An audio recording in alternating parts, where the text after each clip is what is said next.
It's late May 2019. The Washington Nationals are in disarray. They are clinging for dear life onto a one-run lead against their division rival Mets, trying not to lose their 5th game in a row. They have 19 wins and 30 losses at this point in the season. There's increased buzz that their manager needs to be fired and that their team is terrible. Their best player in franchise history is now playing for a different division rival, one currently in first place, and right now they're just desperate to keep the wheels from totally falling off.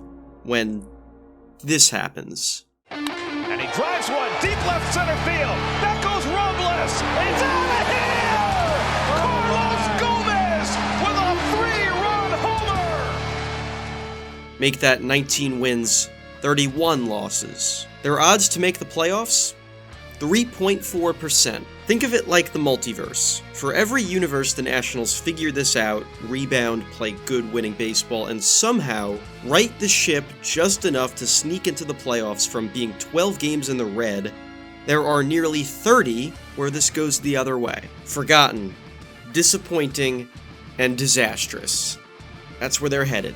Talk grows that this team needs to be totally gutted, from the top down. It's not working, they need new players, new manager, get rid of all the excess me's on the save file, and start anew. And that's not for no reason. The losing has spoken for itself. But the Nats choose to stay the course. Manager Davey Martinez keeps his job, and the team simply gets on a plane back to Washington, D.C., playing along, business as usual. Soto, loud sound, deep left center. See you later. Up the middle, there's a guy there. Dozier, game over. Right center. This one way back. And Robles or Eaton who will take it. And Robles does, and then he knocks Eaton over and helps him back up. 12 runs on 12 hits for the Nats. Now in a swing by Adams and a drive to deep right. Is it high enough? Going. It's gone. Goodbye. Matt Adams to straightaway right with a 2-run home run. It's now the Nationals 14. And that'll do it. Suzuki tags Flowers, and the Nationals sweep 2. Dozier holding. Trey Turner. Deep left field, high in the air, coming down. See you later. The Nats sweep the series and walk off the Sox, 6-4. Wait, is this a highlight? Off the bag at first base. 3-3 game, and the pitch swung on, ground ball up the middle. Turner dives, he's got it from his belly, feeds second for one, on to first, a double play. Wow. Robles launches one. Deep left center toward the bullpen. See you later. He continues to kill the Phillies. This one's fair. It's playable. And the Nats have swept the Phillies. They've won their 4th in a row. Center fielders playing the other way. And there goes Robles deep to left field. See you later. It's a 5-run inning, and it's 6-4 Washington. To the right side for Dozier. One throw for the sweep, and the Nats get it done. And the Nats are back to 500. With the Nationals trailing by a run as Juan Soto steps to the plate. Here's the pitch, swinging a fly ball to left center field. This is way back. This one is going. It is gone. Goodbye. It's a 2-run homer for Juan Soto. The right guy was up. Bang! Zoom goes Soto with his 3rd hit of the night. It's his 16th home run of the year. RBIs 58 and 59. And guess what? For the first time tonight, the Nationals have the lead. The kick, here's the pitch. Swinging a line drive center field. Robles going back. He's there. He makes the catch. And a curly W's in the books. 2 out. Runners lead first and third. 2 out, top of the ninth. 3-1 lead. Another 2-2 on the way. Swing and a miss. He struck him out. And a curly W's in the books. 0-1 on Soto. And Soto gets one in the air to left. It's slicing, it's flying. See you later. 3 homers in the inning, and it's 13-0. So here's Rendon. Rendon trying to get the ball out of the infield here. Static sense. Here's the pitch. Swing a line drive. Base hit left field. Kendrick will score from third. Turner's around third. Coming home. Front of the plate. Not in time. Turner dives in with a winning run. A Curly W's in the box. Rendon has done it. A single left to score two with his third hit of the game. Anthony Rendon wins it for the Nationals. Unbelievable. Oh man, we need this energy from y'all for the rest of the year. Go tell your friends, go tell your families, we need y'all. I'm out. I want to briefly pause here on September 3rd, 2019. The Nationals, now firmly in position to do the previously unthinkable and snag a playoff spot, still have to stick the landing with one more month of winning, resilient baseball. The tables have also totally turned on them playing the Mets since the first game I showed you. They're now the ones in the driver's seats, and the Mets are scraping and clawing to remain in the playoff race, in grave need of any wins they could get. They seem to be in position to take a big game from the Nats with a strong ninth inning rally to give them a 10-4 lead headed to the bottom of the ninth. Of the first 7 hitters to come to bat for the Nationals, 6 of them get hits. Only Howie Kendrick's flyout remains a blemish thus far on a brewing comeback. From 10-4 to 10-8 with 2 runners on, and catcher Kurt Suzuki coming to the plate. 3-2 to Suzuki. Kurt Suzuki! See you later! The Nats have won it! 7 runs in the bottom of the ninth! Unbelievable. This is the same team who seemed to be on death's door a tick over 3 months ago. Years later, I saw Howie Kendrick one spot in front of me online for coffee at MLB's winter meetings. I worked up just enough nerve as a lifelong Mets fan to strike up a conversation about the Kurt Suzuki game, a game he obviously smiled and laughed at the mere mention of. For him, that game was a reminder of great times on a great team, doing something that seemed undoable not too long ago. But none of it would matter if they didn't seal the deal and win in the playoffs. Ground ball to the right side in Pittsburgh, and that's a wild card winner for the Nationals. And now we clinch. MLB's postseason is a gauntlet. It's a chaotic batch of randomness that distills 162 regular season games into, for a team that doesn't win their division like the Nationals, 1 game, a best-of-5 series, and 2 best-of-7 series. That's your road to win the World Series. And it all starts with 1 game, a game the Nationals will host against the Milwaukee Brewers. A team that last year finished 1 game short of the World Series, still won 89 games this year, and is in the midst of a stretch that, as of today, sees 7 playoff appearances in 8 years. The Brewers are good, deep, and consistent winners, and you have 1 shot to beat them in advance.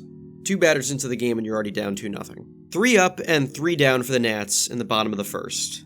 And then the Brewers lead off top 2 with another homer. 3-0 Milwaukee, which shouldn't be happening. Max Scherzer is pitching for the Nationals after all. Scherzer has just wrapped up his 5th season in Washington, and just had what is probably the least impressive of the 5.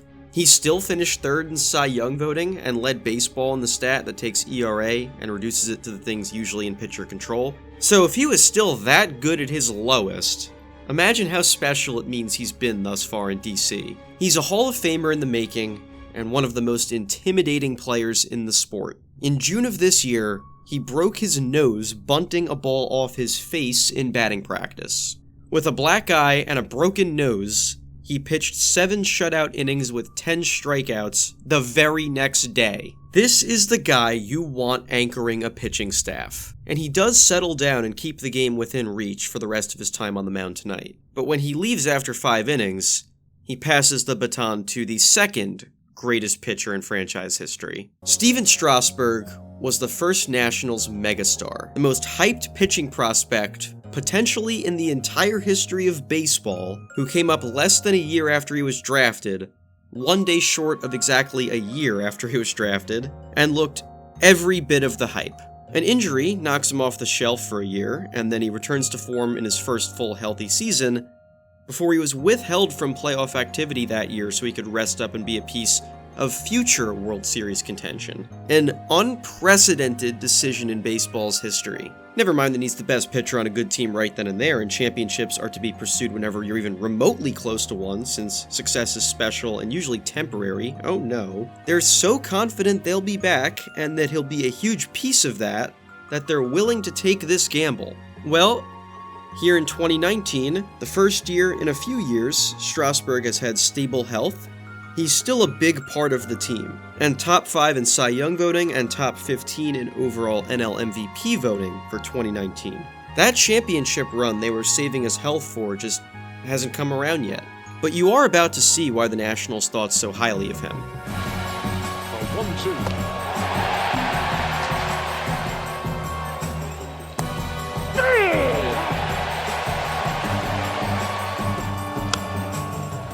On the ground to third. That'll do it in the 8th. Strasburg did his job. He kept the game close. It's now the 8th inning, and the Nationals could still reasonably come back. Down only 2 runs in all. They just, have to get it going right now. It's gonna be difficult because now they're facing potentially the best reliever in the National League. At this moment, with 2 outs in the 8th inning, the Nationals have just a 13% chance to keep their season alive. None of what you've seen this whole video matters if they don't string together a rally soon. In steps Ryan Zimmerman.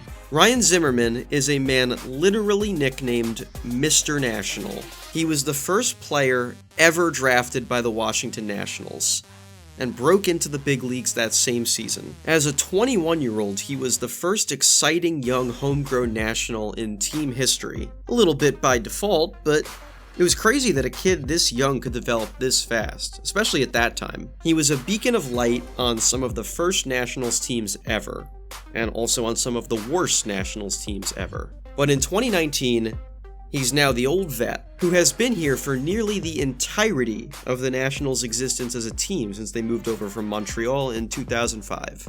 Standing in the batter's box at Nationals Park, like the hundreds upon hundreds of times he's done before. A ballpark he actually helped christen on its opening night. Ryan Zimmerman has delivered the happy ending for the Nationals in the first game in their beautiful new ballpark.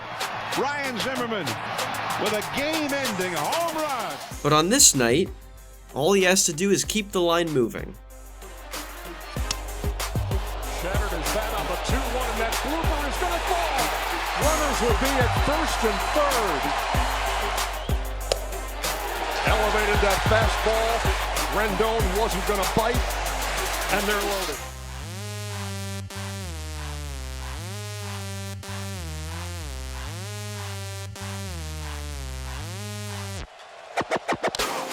Line drive, base hit to right.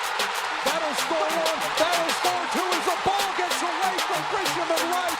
That's going to score 3 runs, and the Washington Nationals have the lead. They got Soto hung up, they tag him out, but nobody in this joint cares. World, meet Juan Soto. At this very moment, Juan Soto is 20 years old. 20. He's still one of the very best hitters in baseball, and those outside of DC are only now just starting to grasp that. Not old enough to legally purchase a Twisted Tea, but wise and calm enough to stand in the box against Josh Hader and come up with the hit that puts the Nationals back on top. I don't care that he's out. I don't care about the error in right field. Okay, that's not true. I feel bad that this play effectively got Trent Grisham banished out of Milwaukee. What I do care about is that on the day Soto was first called up, Big Boy 0200 said that he will not hit Josh Hader. Juan Soto has not only just hit Josh Hader, he just notched the biggest hit of his life against Josh Hader. Something that would only further go down in history a few minutes later. To center field. Robles back. Ball game. And the Washington Nationals are LA bound. This is the first time in Washington Nationals history that the team has advanced through in a playoff round. Their reward for this is playing a 106-win LA Dodgers team. An LA Dodgers team that has been to the World Series each of the last 2 years, and just had the winningest season in team history to that point. A team with a ton of history. So this being their winningest group says a lot.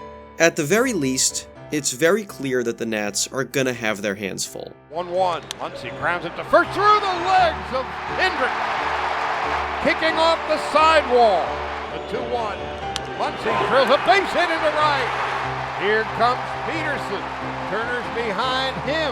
Throw to the plate. Not in time. He comes in standing up. The fly ball to right. That one's well hit. On its way and gone. A home run. A pinch hit home run for Gavin Lux. Cole, strike 3, and the Dodgers shut out the Nationals 6-0. One game down, and the Dodgers get to roll out the best pitcher of his generation for Game 2. Clayton Kershaw, easily the most accomplished left-handed pitcher of the decade, but who cares? The last time the Nationals saw a generational lefty talent, it didn't faze them. The 2-1 pitch, swung on, hit hard and through the hole. A base hit into left field. Turner scores from third. Now the pitch. Rendon belts it at deep left center field. Bellinger going back, way back. Can he get there? No, it's off the wall and in play. Eaton around third, being waved home. He slides across the plate without a play. Strasburg takes the mound again for the second time of the postseason, and only gives up his first run after the 17th out he records. He's lifted from the game after 6 stellar innings with a 3-1 lead that the Nationals seem to want to lose. Muncy with a fly ball to right. It's way back. It's on its way, and it is gone. A home run. Max Muncy brings the Dodgers back to within 1. It's 3-2. Hey, so I have something weird to show you. Never mind that they seem to want to lose, they're pulling out all the stops for this one. Mad Max out of the pen in the 8th inning, and he is absolutely dealing. Just please win. Yep, you saw Scherzer to the max here in the 8th. Strikes out the side. Bellinger waiting on Hudson. Swings at the first pitch and pops it up behind third. Rendon has room and makes the catch. The only guy on that side of the infield had a long run to make. What a catch. They are loaded. Dodgers lead from every base. Cedar waits and strikes out. The Nationals have tied this National League Division Series. Series tied at 1, headed back to DC. Juan Soto's first time hitting in DC since his hit that saved the season. Hard to follow that one up right away, but guess we'll try. That ball is hammered to center. Back toward that wall and out of here. He's so good, dude. The Nationals' offense stalls for the next few innings. Hyunjin Ryu winds up with a decent outing after giving up the 2-run homer to Soto. The Dodgers' offense does not stall, and this game very, very quickly gets out of hand. Before you know it, the Nationals are 1 loss away from the season ending once again. Again, none of this really matters if they don't win the next 2 games. The wildcard comeback and the crazy regular season turnaround are cool and all, but those kind of things get forgotten pretty quickly in the grand scheme of sports. Especially if you lose your last big game of the season. You've got 1 more game in DC, and if you do pick up your win, you get a winner-take-all showdown back in LA. Scherzer on the bump for Game 4. 2 up and 2 down for Max Scherzer. And that'll bring up Justin Turner, the third baseman. And a fly ball to left field. Heading on back is Soto at the wall, and it's gone. A home run. If you're gonna come back in this game and this series, you need all your biggest players to show up. Which, by the way, it's amazing that we have yet to actually name the 2019 Nationals' best player. Anthony Rendon has quietly been one of the most consistently great baseball players since breaking in with the Nationals 6 years ago. He finished top 5 in MVP voting in his first full season. He finished top 6 in his breakout offensive campaign 3 years later. And this year, what could be his final year in DC since his contract expires at season's end, he has become an absolute superstar. Tony Two Bags, as they call him, since he's now led the NL in doubles in back-to-back seasons, is now top 3 in MVP voting. He leads baseball in RBI, he's top 5 in baseball in batting average, on-base percentage, and slugging percentage. You need this guy to finally do things that get into the clip montages of this video. Loaded up for Anthony Rendon. Hey, here it is. Curveball hit in the air to left center field. This is deep. Beatty going back. Warning track near the wall. He'll make the catch. Taylor will tag at third. He'll come in to score the tying run. Anthony Rendon just missed a grand slam. The Nationals are on the board, and they've tied the Dodgers here in the third inning, 1-1. Here's Anthony Rendon, the man who led the National League in RBIs this year. Into left field, that's going to fall for a hit. Turner around third, and the Nats have got the lead.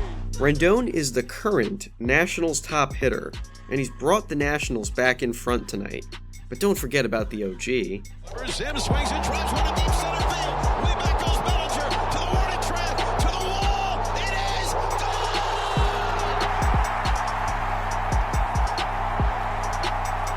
A legendary Nat with a legendary moment. Rendon drives in one more insurance run in the 6th inning to make it 6-1 Nationals. More than enough for Scherzer, who blanked the Dodgers altogether after that first inning homer. That score holds, and we now have a winner-take-all Game 5 on our hands. The Dodgers won 13 more games in the regular season than the Nationals did, but they're both back to 0 for one night. One game to decide the fate of both of these radically different teams. One who has been the model of consistency, paving the road the NL playoffs go through for the past couple years. The other has never been to a World Series, and was a complete afterthought to be anywhere near tonight's game just a few months ago. Steven Strasburg on the bump. In the air to right center field. Adam Eaton goes back.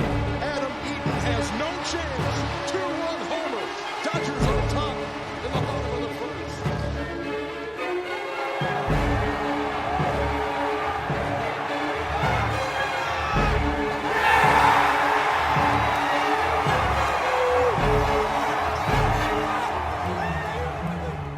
Oh, jeez. The 5th inning proves to be a major blow to the Nats' chances when, after first and second nobody out, Strasburg can't get a bunt down, Trey Turner strikes out swinging, and Adam Eaton can't bring the runners home. This is also the last year of Strasburg's contract, by the way. Not being able to get the rally started, and this could be his last time wearing the uniform. 2 guys on with nobody out, and nobody scored. The 6th inning begins with Rendon doubling and Soto immediately bringing him in. Then Howie Kendrick just erases the rally one batter later, and old Zim can't touch a sick Walker Buehler curveball. He's fired up.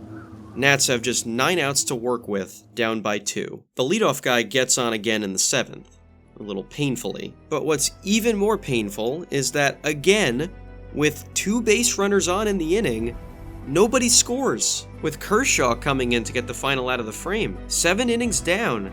Nationals down 3-1. No one has gotten the big hit yet. When Anthony Rendon leads off the top of the 8th, the Nationals are given just a 14% chance to save their season.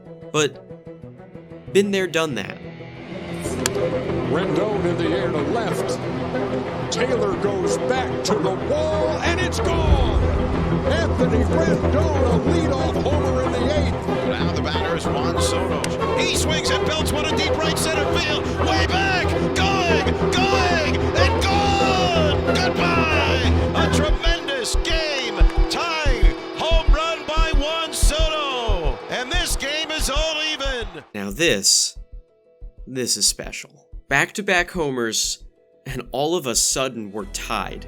I do not care that Clayton Kershaw has a reputation for being a playoff choker. It is still unbelievable and incredibly impressive to string back-to-back homers off him to tie a winner-take-all playoff game in the 8th inning. The fireworks stop for a little bit here, though. It takes another 12 batters for someone in this game to get a hit, when Kike Hernandez singles to left field with 1 out in the bottom of the 9th for the Dodgers. 2 very well struck balls later that stop every heart in DC, and we're going to extra innings. Tied at 3 in a winner-take-all game, Adam Eaton works a walk to lead off the 10th and bring Rendon back to the plate, who rips a ground rule double. A terrible bounce for the Nationals, since now Eaton is locked into third base. He can't try to score on the play. Soto is intentionally walked to bring Howie Kendrick up with the bases loaded and nobody out. Howie Kendrick, a 36-year-old who has been in the major leagues for 14 years, in need of the biggest hit of his life. Swinging a fly ball, center field deep. Bellinger going back to the warning track, to the wall. It's a grand slam. Howie Kendrick has done it. They're going crazy in the Nationals dugout. Howie Kendrick with a grand slam here in the 10th inning of Game 5. The Nationals 7, the Dodgers 3. Do you believe it? Swinging a fly ball shallow center, racing on his Taylor, closing on it, dives, and he caught it! A diving catch ends the series! What a play by Michael Taylor! A diving catch, and the Nationals for the first time in their history will play in the National League Championship Series. The Nationals, on the brink of going back to their couches, stole another series, knocking off the model team in the entire National League in their own stadium to do it. Before this year, the Nats had never advanced in the playoffs. Ever. They've now advanced twice, 1 round shy of the World Series. Standing in their way are the St. Louis Cardinals. Not nearly as imposing as the Dodgers, but a different kind of credible threat. If the Dodgers are the current model of consistency, the St. Louis Cardinals need their flowers too. They have not had back-to-back losing seasons since Dwight Eisenhower was president. You like Ike? Miles Michaelis, one of the main Cardinals pitchers the Nats will see in this series? Oh, brother! So the Cardinals are very fundamentally sound. They're good at all elements of the game. They won't beat themselves. Hey, New York Jets, take a lesson from that. For as much credit as we gave the Brewers earlier, this Cardinal team won first place in their division. The Nationals cannot coast off that Dodgers win into the series. They still have plenty of work to do. So, why don't we show you what happened next?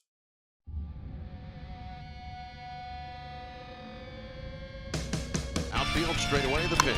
Swinging a belt to left center field in the gap. This is way back to the warning track, to the wall, and one hop off the fence. Rounding third is Kendrick. He'll score as Yan Gomes pulls into second base. Bullpen, despite coming into the postseason with the highest ERA ever. DeYoung strikes out on 3 pitches. That curveball, that slow change. Right now, he's really kind of coming at him with that fastball cut and maybe a few splits. And a swing and a miss. Down he goes. The Cardinals go quickly here in the 3rd inning. 9 retired to start the game for Sanchez. And Howie Kendrick is going to come up against John Brebbia. The 1-0. Swinging a line drive, center field, base hit. Howie Kendrick. Eaton will score. 2-0 Nationals. Here's the 0-2.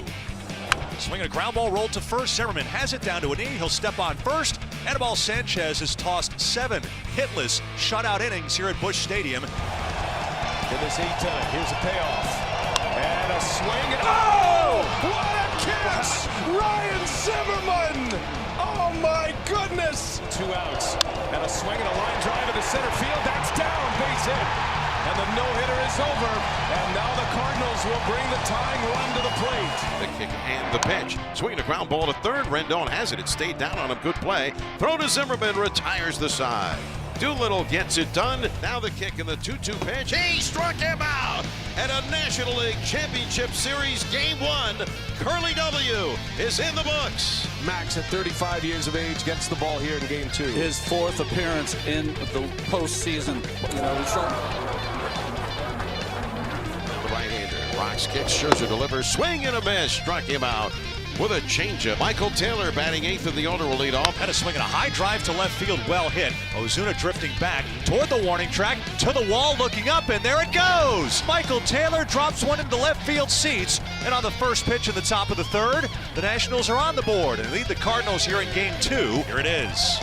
Slider got him swinging. Pitch down and outside, and that is strikeout number 11 for Max Scherzer. It's a record-setting drought for the Cardinals. 21 consecutive scoreless innings. Here it comes.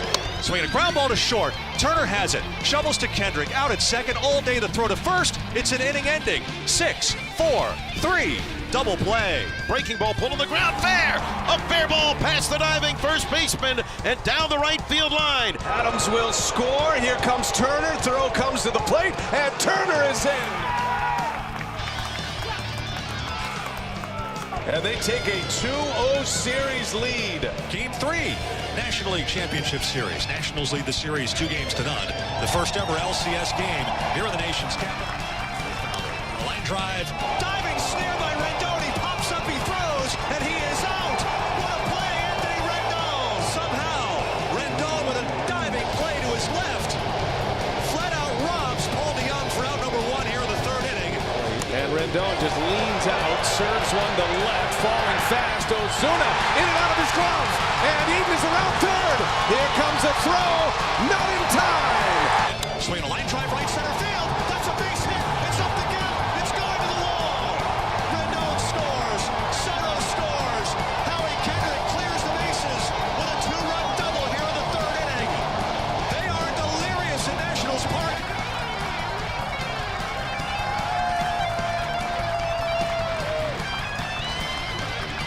Swing and a miss. He got him on a changeup.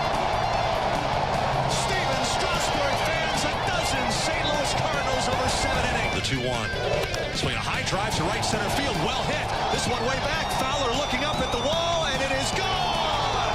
Victor Robles with his first career postseason home run makes it 7-0.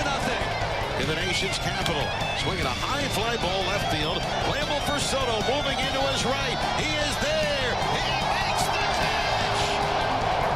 And a Curly W's in the books. The Nationals beat the Cardinals 8-1. They go up 3-0 in the National League Championship Series. And the Nationals have runners on second and third with nobody out here in the bottom of the 1st inning. Swinging a line drive to the left field line. It is a fair ball. On the left field corner. Extra bases for Soto. Eaton scores, standing without a play. Base hit in the left field. Jan Gomes on the first pitch. In the score is Kendrick. Right behind him, Zimmerman. 5-0 Washington, 1st inning. Swinging a fly ball left field toward the line. Ozuna on the run. Can't get there. Drops in for a base hit. Scoring is Robles. 7 runs home here in the bottom of the 1st inning. Here's the kick now. The pitch. Fastball is hit in the air to left center field. Robles calling for it. He's under and waiting. And he makes the catch. He makes the catch. Bang. Zoom down the fireworks. A National League Championship winning Curly W is at the box. We'll have a World Series in the nation's capital.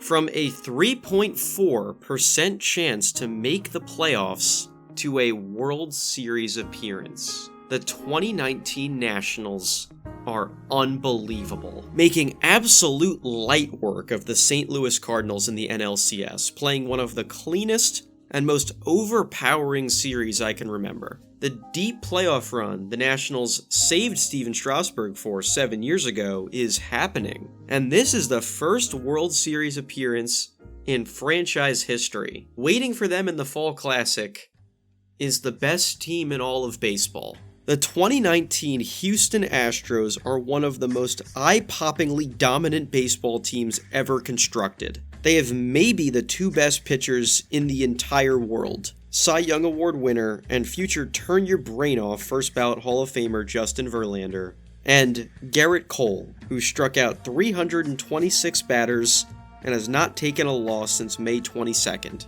And everyone seems to forget how good he was, according to every Twitter account of all time. Which, about the May 22nd thing, remember that game Carlos Gomez homered in to sink the Nats playoff odds to 3.4%? That was on May 23rd. Garrett Cole has not taken a loss since before that even happened. And he wasn't even the most accomplished 2019 pitcher the Nats have waiting for them. In terms of hitting, The Astros are rocking not one, not two, but 7 25% above league average hitters by OPS+. Altuve, Correa, Bregman, Alvarez, Springer, Brantley, and Gurriel. Oh my goodness. And baby Kyle Tucker is also here, by the way, and he winds up being better than like half of these guys ever were just a handful of years later. They famously, and totally not controversially, won the World Series in 2017. They're much better this time around. The Nationals will have their work cut out for them and then some, traveling to Houston for the start of the series. Max Scherzer versus Garrett Cole. Each the perfect guy for their team to try and set a winning tone for the series. Cole flexes his muscle to end the first inning, carving through Rendon and Soto, even after Trey Turner managed to get to second base before an out was ever recorded, keeping the Nats off the board. Meanwhile, the Astros offense shows why I glazed them so much a minute or two ago, bringing 2 runs in on their first chance to do so. Speaking of first chances, who would be the perfect guy to drive in the first ever World Series run for the Washington Nationals? Back at the wall, and it is gone. Zimmerman tees off here in the second inning. It's a 2-1 ball game, and that was blasted. Unk still got it, baby. Okay, so I'm gonna hold us here for just a second to do some overanalysis and slight ageism. If Unk still got it, those who enjoy the premise of Logan's Run need to be accommodated too, right? Equal opportunity on both ends of the ageism spectrum. Sure, 35-year-old team icons can hit World Series home runs all they want, but you know what every rational baseball fan was thinking in this moment? Third youngest player, as you saw it, hit cleanup in a World Series, and he just cleaned up. Wow! He is so good, man. The Nats string together a huge rally 1 inning later, capped off by who else? Juan Soto. A 5-2 lead is nice and all, but against this lineup, it's definitely a little close for comfort. They definitely cannot be taken lightly as they try to chip away. 4 of this team's final 5 outs were loud, scary contact. But nobody in DC cares. The Washington Nationals have stolen Game 1 in Houston. Game 2 against Verlander sees the Nats firing on all cylinders right out of the gate. A walk, a single, and a Rendon double makes it 2-0 before Verlander even gets an out. And with Strasburg on the hill, Washington has to smell blood in the water to claim all the momentum before even getting a chance to go back to DC. There it goes! He's back! Game time! Well, that's, certainly not ideal. Both pitchers seem to realize they're really good immediately after trading first inning 2 spots. Only 1 runner even reaches third base over the next 5 innings, and that's just as much because of an error as much as it is on the pitching. So, now that we're in the late innings of this game, pressure is about to start making diamonds. When you have the chance to go into a big bad opponent's home and steal 2 games, you need to strike while the iron is hot. Strasburg has kept you in this game, so like, do something. Here's one hammered into left. Off the bat of Suzuki and gone. Nationals jump back on top. It's 3-2 here in the 7th. That's into center field, and a couple more will score. Breaking ball chopped to third, top play. Zimmerman safe, throw gets away. 2 more runs cross. That counts as something. The Washington Nationals are halfway to a World Series championship before even getting to play the first World Series game ever at Nationals Park. I would characterize Game 3 of the 2019 World Series as one of missed opportunities for the Nationals. First 2 get on in the bottom of the 2nd, strikeout looking in double play. 1 out triple in the 4th to get the tying run at third base. Pitcher can't get a bunt down, Bunts and foul. And ground out. 2 guys on for Zim, strikeout. Basically, the theme of the game was the Nationals not cashing in on any opportunities. 2-1 now. In Game 4, they didn't really even have opportunities to speak of. That's into left center field and will put Houston on top. It gets down. Altuve will score over to third as Brantley at first pitch swinging. It's 1-0 Houston on the RBI by Bregman. Houston has been feisty in the first inning in this series. A great play by Rendon to his feet. They yield a run, and the throw to first is not in time. It's 2-0 Houston.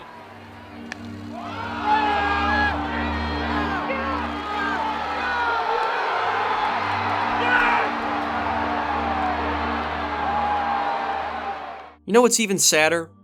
Game 5 was even less worth a mention. Another big loss, another game they had no chance in. They are now one loss away from the season ending. You had the best team in baseball, maybe the best baseball team of the last decade or two, totally on the ropes. You beat them twice in their stadium and had 3 games back in front of your own crowd. And not only did you lose the 3 games, that's putting it lightly, you were outscored 19-3 in the 3 games. 19-3, and you only faced Garrett Cole once. That's against the Astros' number 3 and 4 starters in 2 of the games. Soto hit a solo homer in Game 5, only 2 other players even had hits in the game. No offense to speak of, and no momentum to speak of either, headed back to Houston. It looks more and more like this game could be a funeral against Justin Verlander, and the wind has totally been taken out of your sails. You had to take care of business at home to feel any shred of confidence heading back on the road. And you failed. Oh, and not only that, Scherzer didn't make his Game 5 start due to a neck injury. You better hope all the cortisone in the world makes him available for one of these next 2 games. Away we go.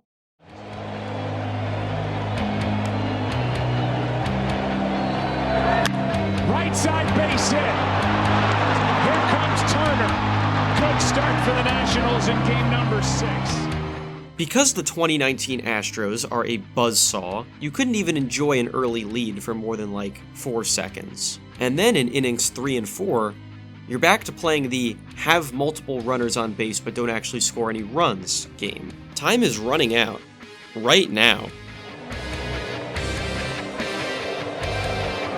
That's down the line. It is gone. Way out of here to tie this game at 2.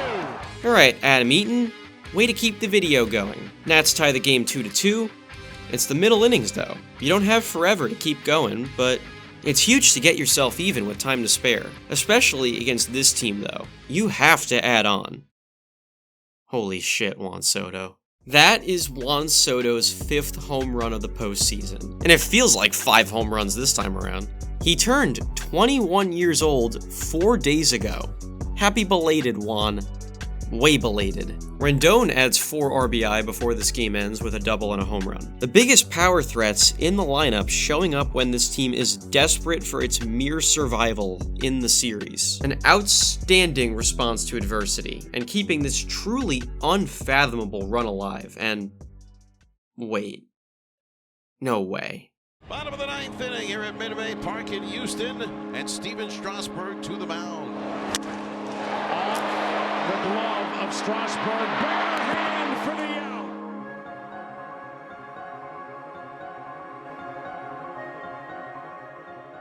Steven Strasburg did not allow any more runs in this game after the Bregman homer. He is now on the mound in the 9th inning of Game 6. He is having the playoff run that seemed destined long ago, and it has saved the season, shutting the door on one of the greatest offenses ever constructed, when the stakes could not be any higher. When he leaves the mound after 8 1/3 innings, it has to feel like something that was dreamed of in DC since the moment he first put on the uniform. He has brought this team to a winner-take-all Game 7 of the World Series. The kind of game everyone dreams of since the moment they first hold a plastic bat. And Mad Max will take the hill.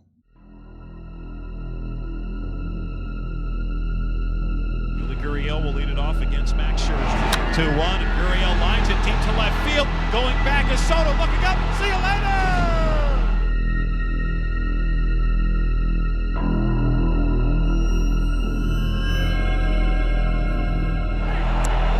Got him swinging.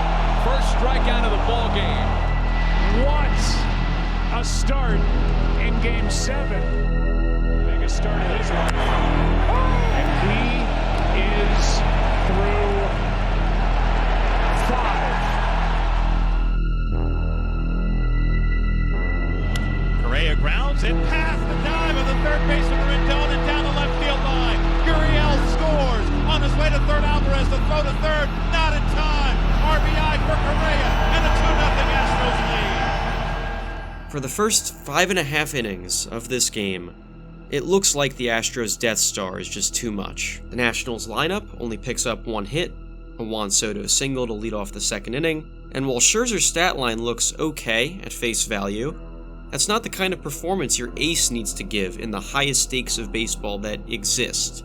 Could you imagine if all of this wound up being for nothing on the last possible day of the season? Patrick Corbin is on the mound for the Nats in the 6th inning of Game 7, and you might be stunned it's taken me this long to say his name. Corbin was signed by the Nats before the season to a 6-year, $140 million deal, and most people found that questionable. Oh my goodness.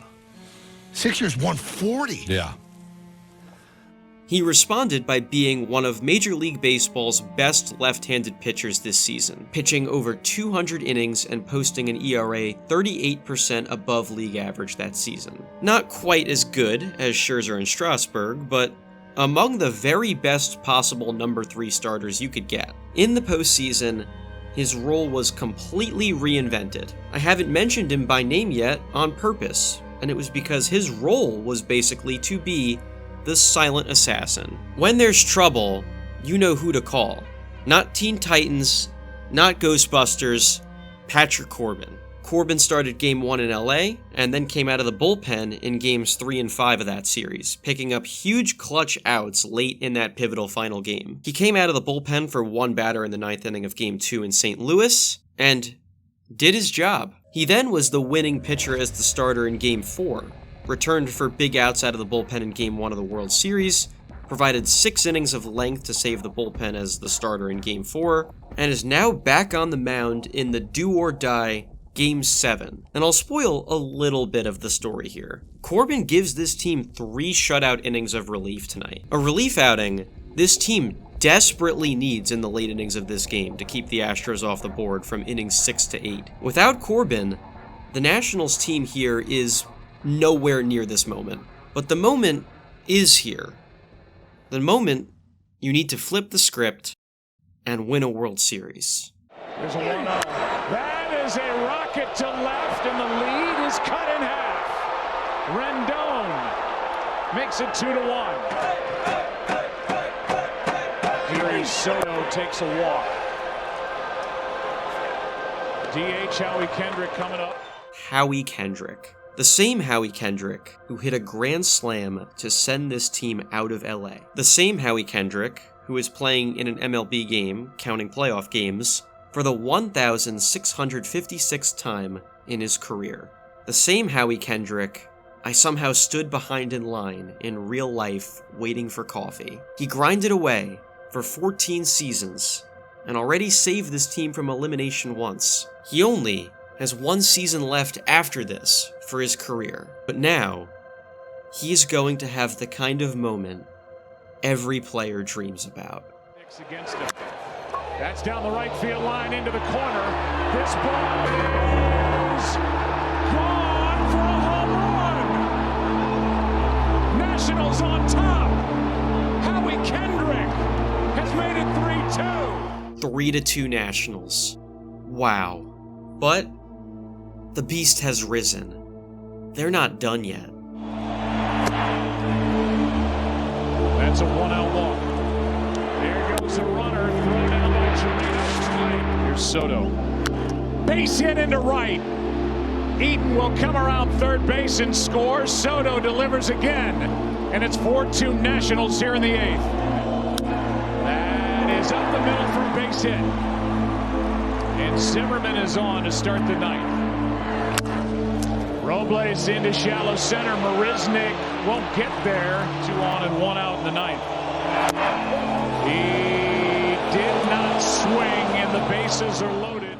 I want to stop here at this Adam Eaton at-bat in the 9th inning. The bases are loaded with 1 out. The Nationals are up by 2 runs, but 2 runs is very doable for this Astros team, even in just 1 inning. They have 3 all-star hitters due up to start this next inning anyway. With more guys on the bases, Eaton has a chance to put this game and this series out of reach. Any kind of hit, and the lead becomes much, much more preservable. Any kind of hit, and the Nationals will more than likely become champions. That is up the middle. 1 run scores. That's Gomes. They hold. Robles now send him as Marisnik kicks it in center.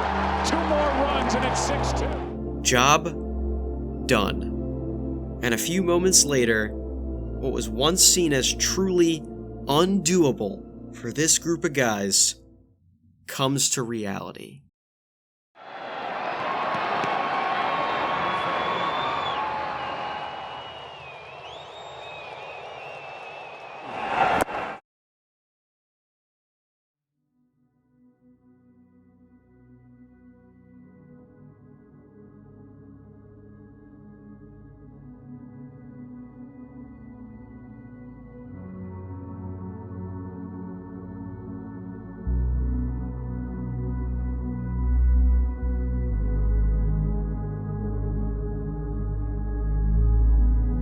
We are the world champions.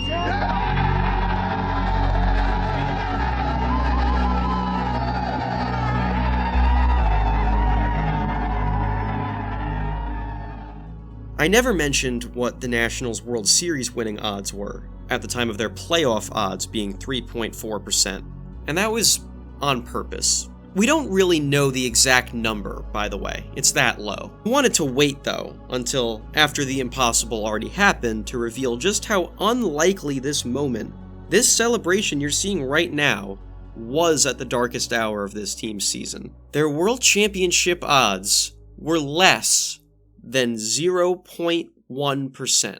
Worse than 999-1 odds. They still did it. And that's not all the crazy things they overcame to get here statistically. For one, they became the first champion ever to have all 4 of their World Series wins come on the road. They had the second biggest abyss of games under 500 totally washed away by any champion in league history, and the biggest win-loss turnaround in over a century. Even in this World Series, at its worst, the Nationals clung to just a 13% probability of coming back and winning. They busted every single one of these numbers and hoisted the trophy, the first trophy in team history. I think about 2 players in particular in this moment. Ryan Zimmerman, essentially a day 1 Washington National, grinding through the lowest of the low this team faced until their first championship. For a man who nearly saw it all for this organization,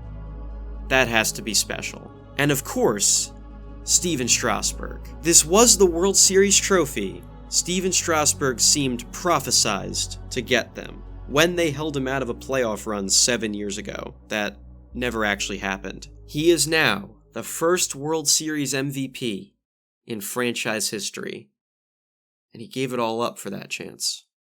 Strasburg opted out of his contract with the Nationals after the season, and he was rewarded for his efforts with a new deal for the highest annual value for any pitcher in baseball history to that point.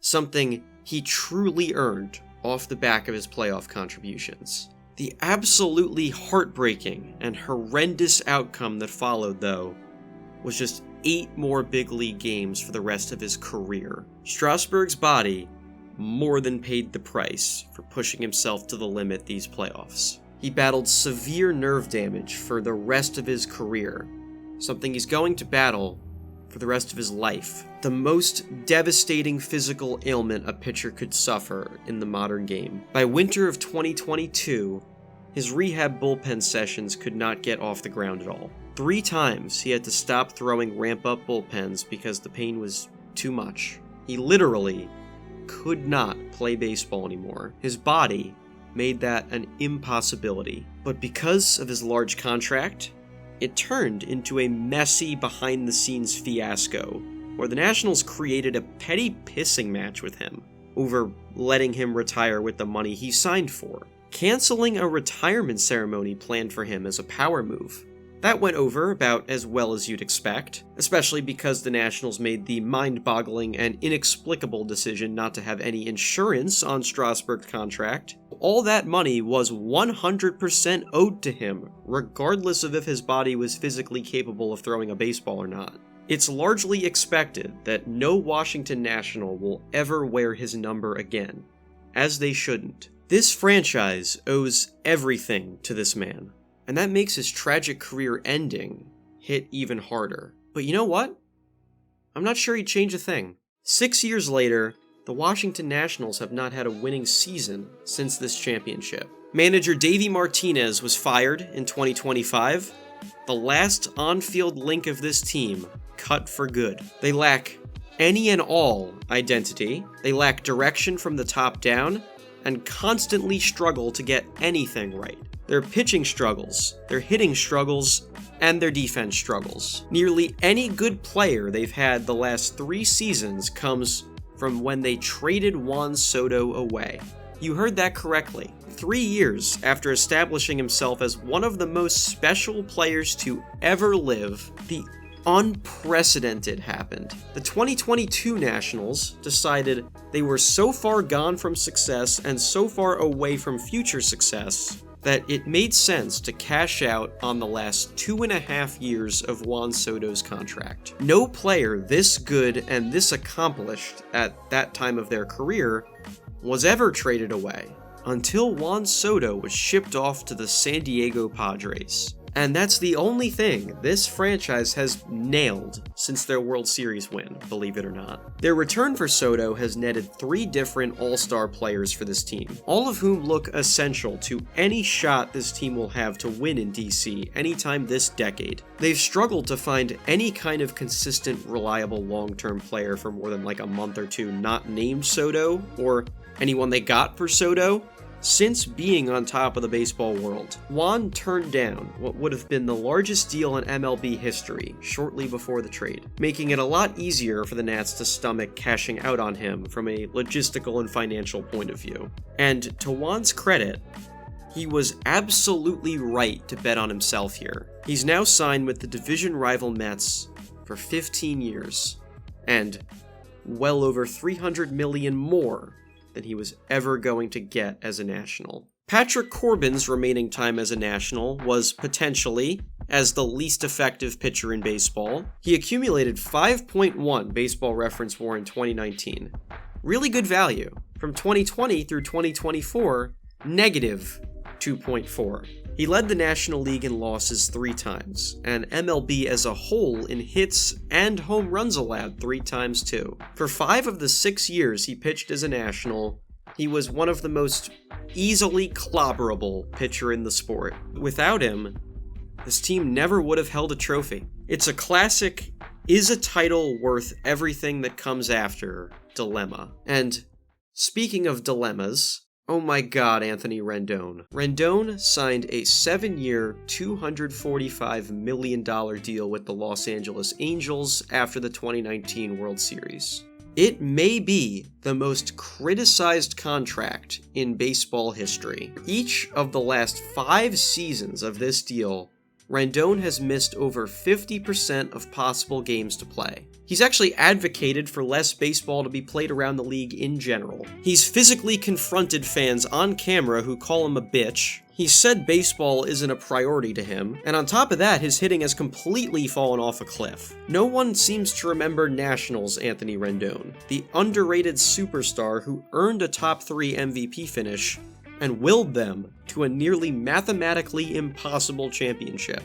They see, or rather don't see because he's hardly on the field, Angels Rendon, a shockingly far cry from what used to be. But what used to be is something all of these men strived their whole lives for and would never change a thing about. Today at Nationals Park in DC, photos of the 2019 run are plastered everywhere, as they should be. It is the crowning achievement of baseball for this team and this city, and it is treated as such. Many fans still cling to that as the 2020's Nationals resemble a T-ball team more and more. And those same fans would have gladly signed up for a decade of dysfunction in exchange for that championship. That championship is something everyone in sports would die for. Because what goes down in history isn't the lack of an identity since the championship. It's being the team that got the trophy in the first place. This team is one of the greatest stories in baseball history. A team with over 1,000-to-1 odds of winning a championship, defeating one of the most dominant collections of talent in baseball history 2 times over in the same month. And, on top of that, 2 other ball clubs that proved to be models of consistency in their times. There was no margin of error at all for the 2019 Washington Nationals, and they still did it. And strangely, we wouldn't find out for another couple months just how big of heroes this team would actually be in the public consciousness. Of teams that won a championship, it was the single toughest road any champion ever experienced. No matter what, that cannot be taken away. No matter what comes of the future for the Washington Nationals, they will always have this.